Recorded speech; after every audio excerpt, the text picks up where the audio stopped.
Hi, how y'all doing? It's Sunday, April 27th, at 9:40 p.m. as of recording this video. I tried to record a video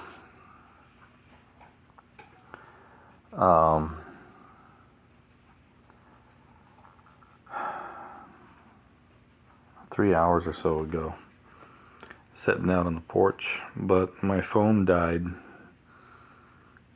2/3 of the way through the video, and I wasn't paying attention to the battery, I guess. So I came in here and put it on the charger and made supper, washed dishes, that sort of thing. And my phone's only now at like 20% battery. It's charging really slow tonight. Usually charges really fast. On this particular charger I've got in the kitchen, I don't know what the problem is. Might just be that it's reaching the end of its life expectancy. Well, I've had this phone for over 5 years, almost 6 years.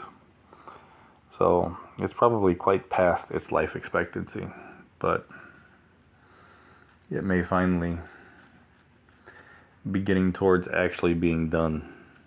I don't know.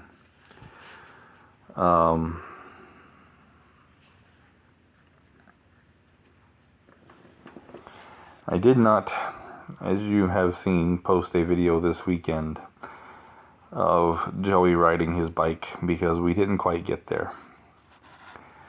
We got close, but we didn't manage to make it happen this weekend. We spent a bunch of time on it yesterday, and he was doing good, and he almost got it, but he was done. He was tired. We've done a lot of exercising this weekend.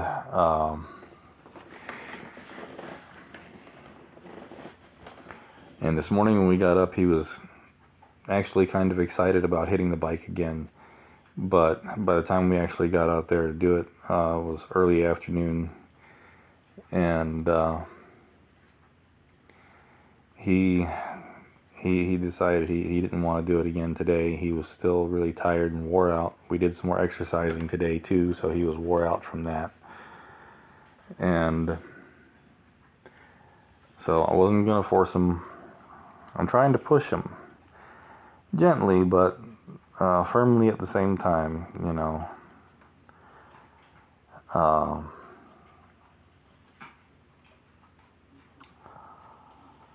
Because he's afraid to fall and get hurt. And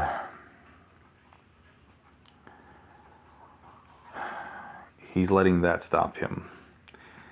And one thing that,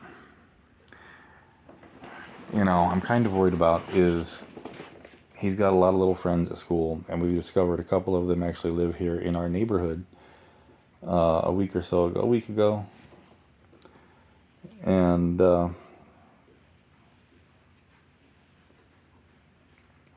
one thing I noticed about the house they lived at or were playing at is they had bikes in the front yard. And even if they're his friends, something I've been thinking about is, what is a bunch of 7, 8-year-old boys going to do with another 7, almost 8-year-old boy that is afraid to ride a bike? They are going to tease him and laugh at him and joke on him mercilessly. It's just the nature of boys.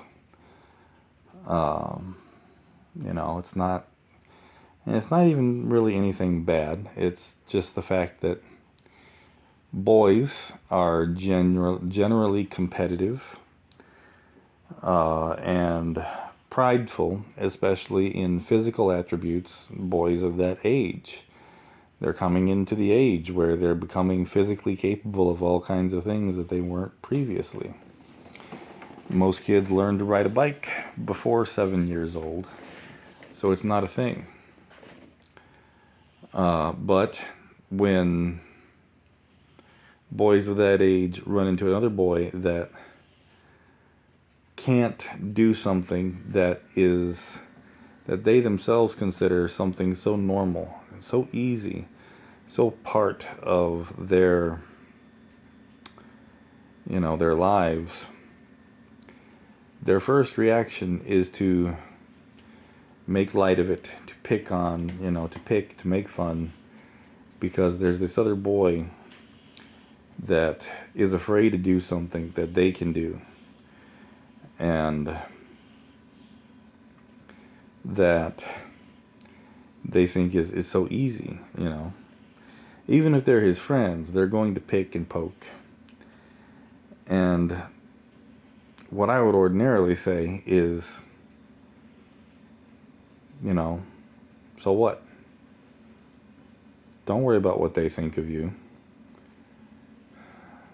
They're your friends, but if they think badly of you for something that you can't do, that's their problem, not yours. But one, those boys don't understand that Joey perceives thoughts and feelings a little bit differently than they do. Two, Joey is mildly autistic. And because of that, Joey takes criticism and teasing to heart. He doesn't get angry at those who are doing it. He gets angry at himself. He blames himself for those actions. And, we're trying to help him adapt and learn how to live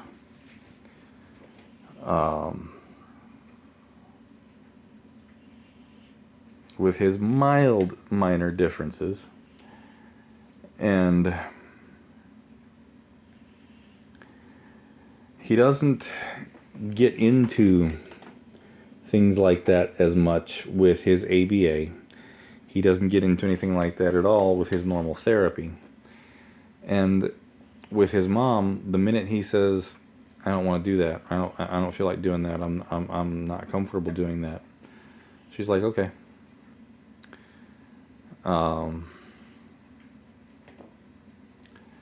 She doesn't push him to reach beyond his current boundaries and limitations. And I feel, as parents, that's part of our responsibility. We're supposed to raise our children. We're supposed to teach our children to be the best versions of themselves that we can teach them to be.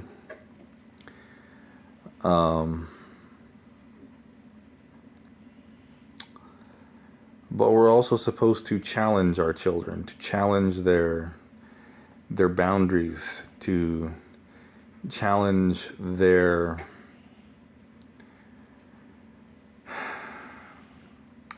emotions. We're supposed to challenge them to not so much force, but push them into going beyond their current limitations.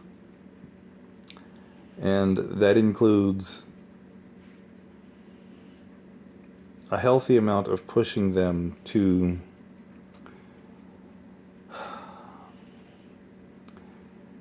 face some of their fears.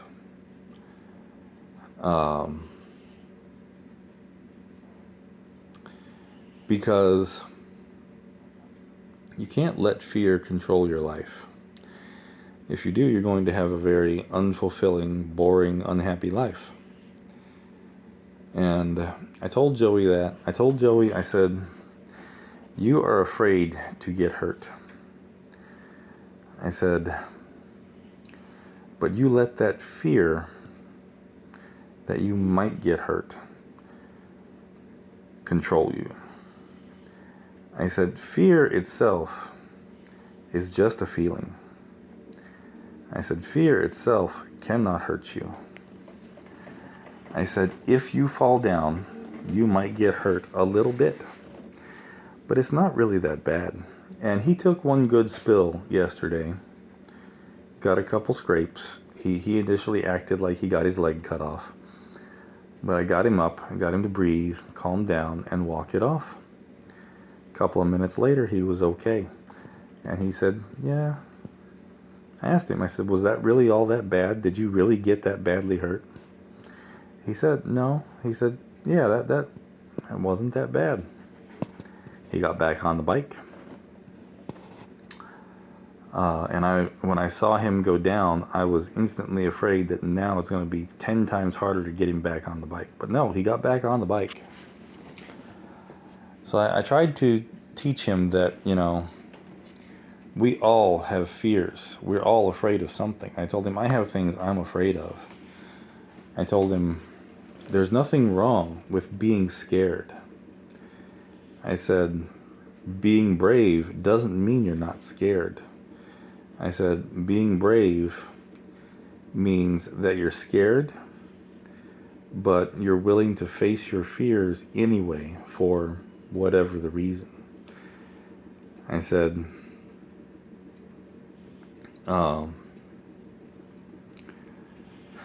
think of like a soldier or a policeman. I said, do you think those guys, when they go to work, they're not scared? I said, when they go to work, they have to pray every time they go to work that they're going to be able to come home to their families. I said, those guys, those women, I said, those folks are scared when they go to work. I said, but they're also brave. I said, they go to work knowing what could happen, but they go out there and they do their jobs anyway because they're brave. I said, and it's the same principle with riding a bike. I said, yeah, you might crash, you might get banged up a little bit. I said, but refusing to do it just because you're scared of that means you're allowing that fear to control your life. And you can't do that. You have to master your fear. I said, it's okay to be afraid.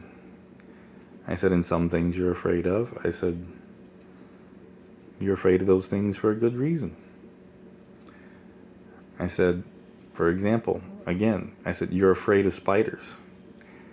I said, would I ever take a spider and put it on you? No. I said, but I try to educate you about spiders. And I try to teach you all the good things about them.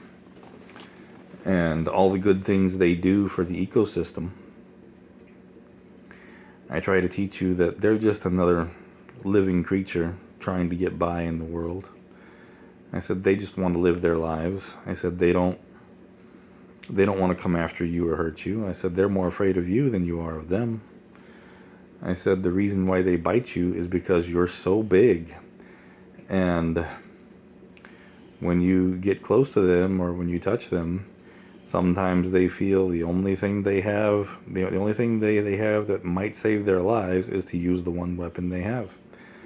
I said, and a lot of times, even when they bite you, they still don't inject you with venom. I said, because they don't want to waste it. I said, so while I would never pick up a spider and put it on you, I said, I do try to teach you about them. I said, and when we find them in the wild, I do try to get you to look at them and notice things about them and realize that, yeah, they're scary, but there's a lot of good things about them too. You don't ever have to play with them or handle them or anything like that. But instead of being so afraid of them that you freak out and hurt yourself or just smash them on sight, I said, instead, control your fear a little bit and understand that they don't want to hurt you any more than you want them to hurt you, and that they're way more scared of you than you are of them. Give them their space and let them go their way. I said, with the bicycle, I said, that's something, that limits you in a whole lot more ways.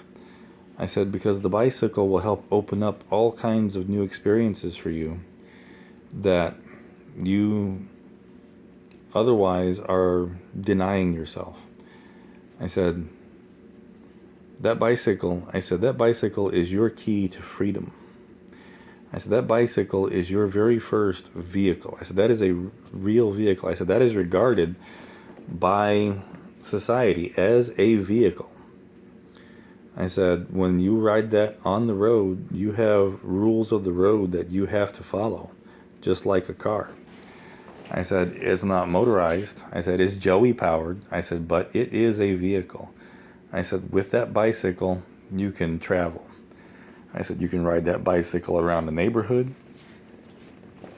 I said, you could ride that bicycle around the city. I said, you could ride that bicycle across the state if you wanted to and were old enough.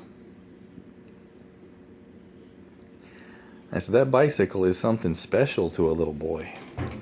I said, that bicycle is a symbol of beginning to grow up, beginning to get older, beginning to get bigger, beginning to take on more responsibilities, more skill, beginning to be more autonomous. I said, one day I will trust you to ride that bicycle from this house to your friend's house. One day I will trust you to ride that bicycle around the neighborhood by yourself, like I did when I was a kid. Now that day may come later than mine did because the world today is just insane. But I said, that bicycle is a symbol of you getting older and you becoming more independent. I said, so instead of looking at that bicycle as something that's going to hurt you, look at it as something that's going to free you. Look at it as something that's going to give you more independence, more responsibility. I said, you're riding that bicycle. The only person that's going to keep you from falling down and getting hurt is you. I said, it's not like you're in the back seat of a car and I'm driving and I can keep you safe. I said, with that, you're in the driver's seat. The only person that has responsibility as far as that goes is you. And I said, that includes, when you're out and about in traffic. I said, you never trust anyone else to keep your safety in mind. I said, you've got to watch for yourself and everyone else. I said, that bicycle is a symbol of growing up, of becoming more of an adult. And I said, I don't want you to grow up fast. I said, I want you to grow up at your own pace. I said, but this is one of those things that has become a natural progression. I said, when you know how to ride, once you get it, if you decide you don't like it, you don't have to do it. I said, but you at least have to learn how to do it so you can say, I did it, I tried it, I didn't like it. Okay. Because you might say, I did it, it's fun, I love it, this is great. I said, you never know what kinds of things you are denying yourself by saying, no, I don't want to do that. I said, it's just like, with food here in the house. I said, I'm not going to force you to eat anything. I said, but when we have new stuff, you do have to try a bite. I said, and you have seen sometimes when you try that bite, you don't like it. But sometimes you do. And all of a sudden you've got a new food that you like to eat. I said, in the case of the bicycle, I said, you haven't tried the bite until you have finally learned to ride the bicycle. Once you've learned to ride it, that's when you make your choice. And if you choose not to ride anymore, I won't push you, but at least get to that point. So next weekend we're going to hit it again. He said he'll be ready. And hopefully next weekend we'll get that quick video of him riding across the front yard. Kind of rambled on about that. It's kind of a big thing for me. It's something that I've been really excited for and waiting to do, is teach him how to ride a bike. But it's gotten so much bigger because it's become a symbol of, it's become a trial of whether or not he can overcome the limitations that he has set for himself. You know, it's not like flying an airplane. It's riding a bike. I got on my bike yesterday and managed to make, 5 or 6 loops around the front yard to demonstrate to him leaning and counter leaning, because that's the main thing he's having a problem with. As soon as the bike wants to lean one way, he's ready to bail. And I told him you can't do that. I told him you got to use your body weight and your to a certain amount your strength and your grip to control the bike and keep it upright. I said sometimes the bike's going to lean this way. You have to lean the other way and kind of pull on it to get it back upright. I said it works. I showed him how to do it. I said sometimes you got to lean with the bike, like when you're making a turn at a higher speed, you got to lean with it. It was very difficult for me, especially since just like walking, I want to balance the bike, put my weight on the bike with the balls of my feet, and that part of my foot is not there. And it is harder wearing a shoe because I instantly want to stand on the pedals the way I do. And there was no foot there to do that with. It was hard, but I did it, and I was really proud of myself, and it felt so good. So it's definitely become more than just teaching him to ride a bike. It's teaching him how to say, no,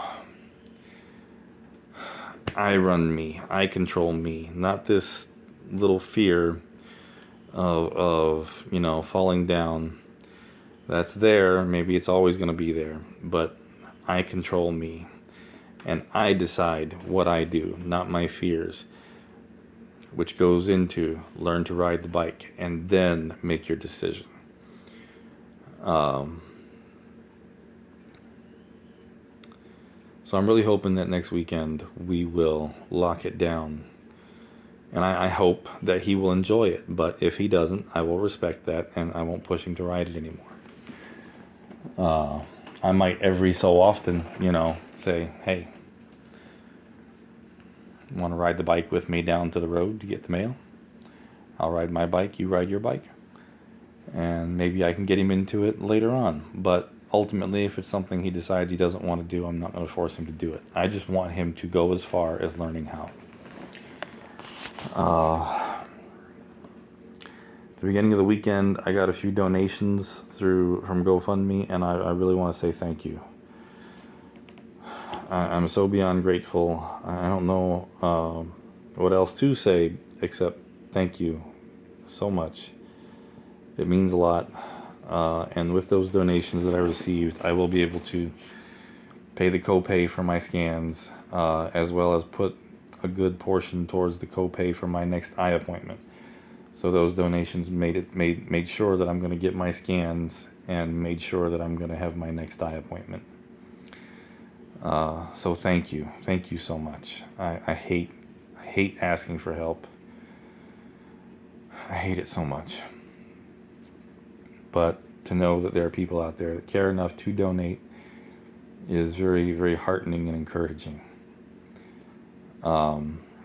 I had to reschedule my eye appointment to the 6th because when I got that call, I said, I don't think I can pay that much. I might be able to do 40 or 50, but not 124 Monday. And they said, well, your only option is to reschedule or cancel. So I rescheduled to the 6th. And so that's not this coming Tuesday, but the following Tuesday is when I get my scans. And knock on wood, it's not what I'm afraid it is. we'll see. I'm at my time limit. I'll jump on here again tomorrow and talk about the house a little bit. I don't really have anything else to offer from the last time I talked to you all about it. I did do the application for success with my mom this last Friday. We got that submitted. They probably didn't get it until yesterday, but I'm going to call them tomorrow morning and make sure they got it and see if there's anything else they need.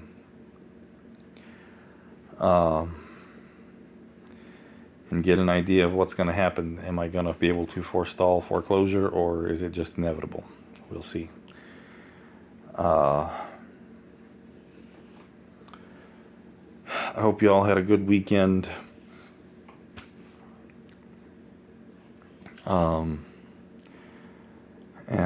Again, to those of you that helped me out, thank you so very much. And I will talk to you all tomorrow. The GoFundMe link will be in the description. Thank you. Y'all have a good night.